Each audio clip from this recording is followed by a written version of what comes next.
There's no feeling more intense than starting over. If you deleted your homework the day before it was due, as I have, or if you left your wallet at home and you have to go back after spending an hour in the commute. If you won some money at the casino and then put all your winnings on red but it came up black. If you got your best shirt dry cleaned before a wedding and then immediately dropped food on it. If you won an argument with a friend and then later discovered that they just returned to their original view. Starting over is harder than starting up. If you're not ready for that, like if you've already had a bad day, then what you're about to go through might be too much. Feel free to go away and come back. I'll be here. Alright, thanks for coming with me on this trip. I'll understand if you have to take a break at any point. Just find a safe place to stop and quit the game. Don't worry, I'll save your progress, always, even your mistakes. This game is a homage to a free game that came out in 2002, titled Sexy Hiking. The author of that game was Jazuo, a mysterious Czech designer who was known at the time as the father of B games. And B games are rough assemblages of found objects. Designers slap them together very quickly and freely, and they're often too rough and unfriendly to gain much of a following. They're built more for the joy of building them than as polished products. In a certain way, Sexy Hiking is the perfect embodiment of a B game. It's built almost entirely out of found and recycled parts, and it's one of the most unusual and unfriendly games of its time. In it, your task is simply to drag yourself up a mountain with a hammer. And that act of climbing, in the digital world or in real life, has certain essential properties that give the game its flavor. No amount of forward progress is guaranteed. Some cliffs are too sheer or too slippery. And the player is constantly, unremittingly in danger of falling and losing everything. Anyway, when you start Sexy Hiking, you're standing next to this dead tree that blocks the way to the entire rest of the game. It might take you an hour to get over that tree, and a lot of people never got past it. You prod and you poke at it, exploring the limits of your reach and your strength, trying to find a way up and over. And there's a sense of truth in that lack of compromise. Most obstacles in video game worlds are fake. You can be completely confident in your ability to get through them once you have the correct method or the correct equipment or just by spending enough time. In that sense, every pixelated obstacle in Sexy Hiking is real. The obstacles in Sexy Hiking are unyielding, and that makes the game uniquely frustrating. But I'm not sure Jazuo intended to make a frustrating game. The frustration is just essential to the act of climbing, and it's authentic to the process of building a game about climbing. A funny thing happened to me as I was building this mountain. I'd have an idea for a new obstacle, and I'd build it, test it, and it would usually turn out to be unreasonably hard. But I couldn't bring myself to make it easier. It already felt like my inability to get past the new obstacle was my fault, as a player rather than as a builder. Imaginary mountains build themselves from our efforts to climb them. And it's our repeated attempts to reach the summit that turns those mountains into something real. When you're building a video game world, you're building with ideas. And that can be like working with quickset cement. You mold your ideas into a certain shape that can be played with, and in the process of playing with them, they begin to harden and set until they're immutable, like rock. And at that point, you can't change the world. Not without breaking it into pieces and starting fresh with new ideas. For years now, people have been predicting that games would soon be made out of prefabricated objects, bought in a store and assembled into a world. And for the most part, that hasn't happened, because the objects in the stores are trash. I don't mean they look bad or that they're badly made, although a lot of them are. I mean they're trash in the way that food becomes trash as soon as you put it in the sink. Things are made to be consumed and used in a certain context, and once the moment is gone, they transform into garbage. In the context of technology, those moments pass by in seconds. Over time, we've poured more and more refuse into this vast digital landfill that we call the internet. It now vastly outnumbers and outweighs the things that are fresh and untainted and unused. When everything around us is cultural trash, trash becomes the new medium. the lingua franca of the digital age. And you can build culture out of trash. But only trash culture. B games, B movies, B music, B philosophy. Maybe this is what digital culture is. A monstrous mountain of trash, the ash heap of creativity's fountain. A landfill with everything we ever thought of in it. Grand, infinite, and unsorted. There's 3D models of breakfast, Gen X's fanfic novels, scan magazines, green screen Shia LaBeouf, banned snuff scenes on LiveLeak. Facebook's got lifelike bots with unbranded adverts and candid shots of Kanye and Taylor Swift mashups, car crash epic failed GIFs, Russian dashcam vids, discussions of McRibs, discarded, forgotten, unrecycled, muddled, rotten, untitled. Everything's fresh for about 6 seconds, until some newer thing beckons, and we hit refresh. And there's years of persevering, disappearing into the pile, out of style, out of sight. In this context, it's tempting to make friendly content that's gentle, that lets you churn through it but not earn it. Why make something demanding if it just gets piled up in the landfill, filed in with the bland things?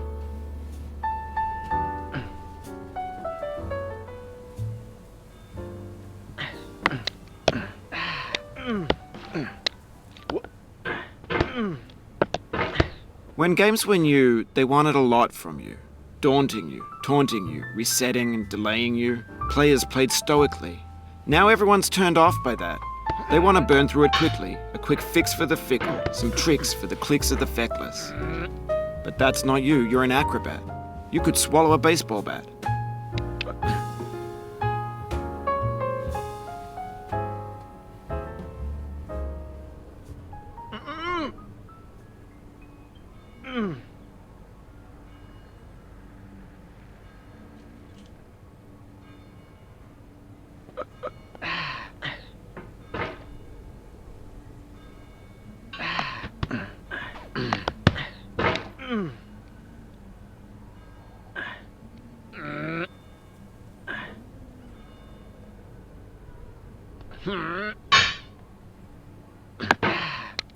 Oh, you just lost a lot of progress. That's a deep frustration, a real punch in the gut.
Now I know, most likely you're watching this on YouTube or Twitch, while some dude with 10 million views does it for you, like a baby bird being fed chewed up food.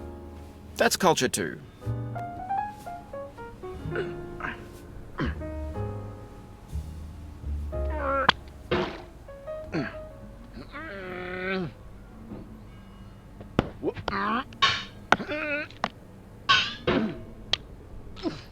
Oof, sorry about that.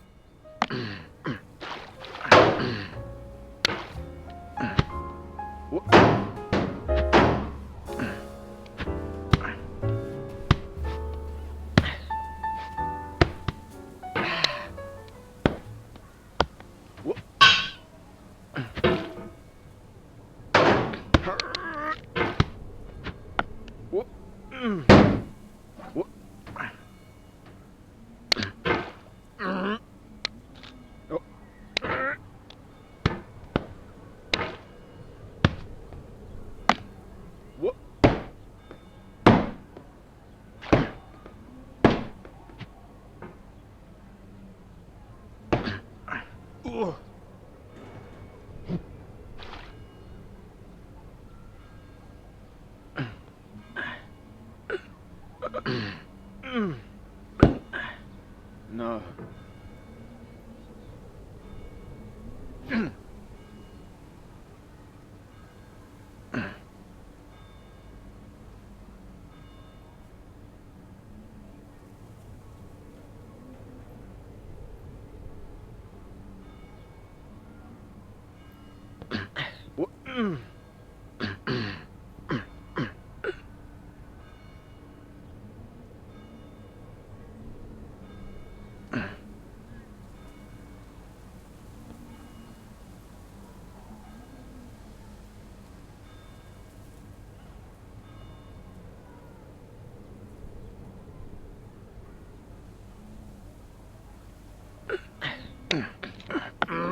Oh, it happened again.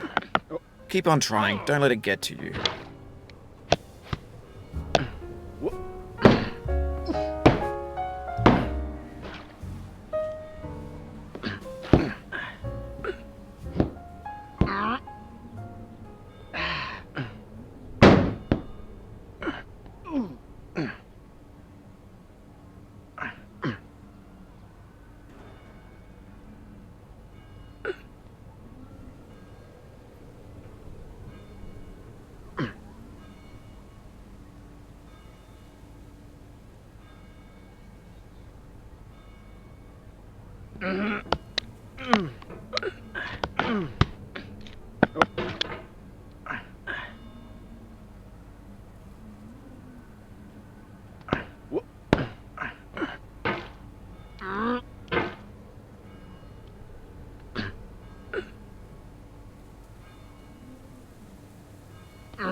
But on the off chance that you're playing this, what I'm saying is, trash is disposable, but maybe it doesn't have to be approachable.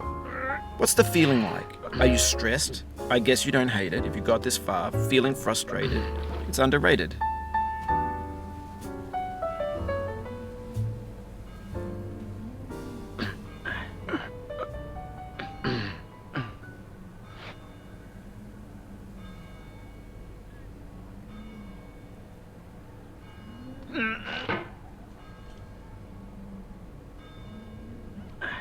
An orange is sweet, juicy fruit locked inside a bitter peel.